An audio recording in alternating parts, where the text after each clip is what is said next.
RG Kar medical কলেজে গোটা seminar হলটাকে কেন কর্ডন করা হয়নি, এই প্রশ্ন যখন জোরালোভাবে উঠছে, তারই মধ্যে সেদিন ওই সেমিনার হলে উপস্থিত একাধিক জনের পরিচয় নিয়েও দানা বাঁধছে বিতর্ক। কলকাতা পুলিশ যা দাবি করছে তার ঠিক উল্টোটা বলছে চিকিৎসকদের সংগঠন ইন্ডিয়ান মেডিকেল অ্যাসোসিয়েশন বা আইএমএ। শুক্রবার ভাইরাল হয় এই ছবিটি। Fair and bright night and day cream, ত্বক থাকবে ব্রাইট সারাদিন, পলিউশন ফ্রি, ঠিক যেন রাতের ফোঁটা সাদা ফুল, সারাদিন হ্যাপি ব্রাইট স্কিন। সেখানে দেখা যাচ্ছে সেমিনার হলে ঠিক যেখানে চিকিৎসকের মৃতদেহ উদ্ধার হয়েছিল তার একদম কাছাকাছি দাঁড়িয়ে রয়েছে লাল জামা পরা এই ব্যক্তি।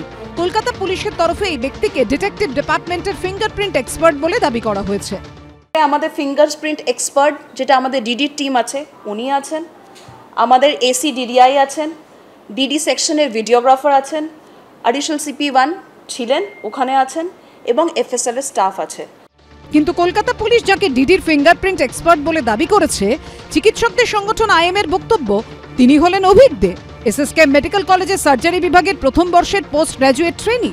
কলকাতা পুলিশের দাবিকে সরাসরি প্রশ্নের মুখে ফেলে আইএমএর পাল্টা প্রশ্ন, দয়া করে আমাদের জানান কিভাবে ওই মহান ব্যক্তি অভিক দে ফিঙ্গারপ্রিন্ট বিশেষজ্ঞ হলেন যা কলকাতা পুলিশ দাবি করছে।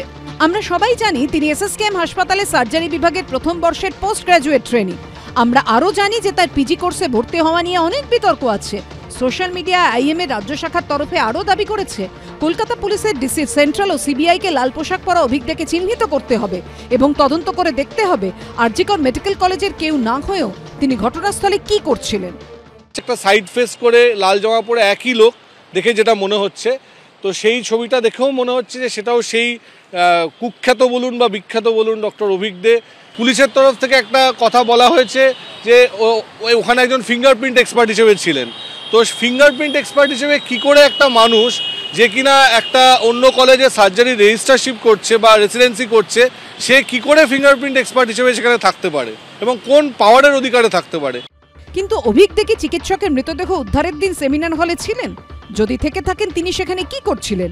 অভিক এসএসকেএম মেডিকেল কলেজের চিকিৎসক পড়ুয়া, তিনি মৃতদেহ উদ্ধারের সময় আরজিকর মেডিকেল কলেজে কি করছিলেন? এই প্রশ্নের উত্তর খুঁজতে বর্ধমান শহরের উপকণ্ঠে নারায়ণদিঘিতে অভিক দের বাড়িতে পৌঁছয় এবিপি আনন্দ, কিন্তু তিনি বাড়িতে ছিলেন না।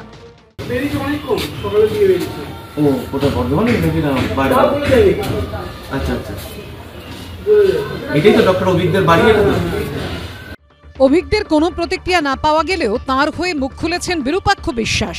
অভিকের মতোই তিনিও সেদিন সেমিনার হলে উপস্থিত ছিলেন কিনা তা নিয়েও প্রশ্ন তৈরি হয়েছে।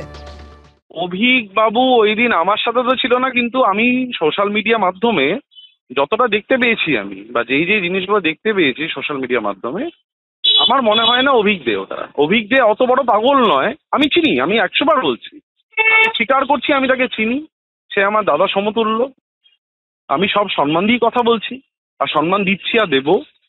তিনি সেই সময় সেমিনার রুমে কখনোই ছিলেন না, ওটা পুলিশ কর্ডন এরিয়া, ওখানে ছিলেন না তিনি, এটা আমি আপনাকে বলতে পারি, খুব দায়িত্ব নিয়ে বলতে পারি। যে দুই চিকিৎসক অভিক দে ও বিরূপাক্ষ বিশ্বাস এখন বিতর্কের কেন্দ্রবিন্দুতে, সেই দুজনই আরজিকর মেডিকেলের প্রাক্তন অধ্যক্ষ সন্দীপ ঘোষের ঘনিষ্ঠ বলেই পরিচিত। লালবাজার লাস্ট 3 দিন ধরে মানুষকে ভুল তথ্য পরিবেশন করছে এবং আমরা জয়েন্ট প্ল্যাটফর্ম অফ ডক্টরসের পক্ষ থেকে চিঠি লিখে জানিয়েছি যে আপনারা অবৈজ্ঞানিক তথ্য দিচ্ছেন, আপনারা যা বলছেন আমাদের কাছে গ্রহণযোগ্য নয়। এই দুর্নীতি এবং তথ্য লোপাটের যে কারখানা তৈরি করেছে শাসক দল, সেই কারখানার কোনো শেষ নেই, চারিদিক থেকে গজিয়ে উঠবে।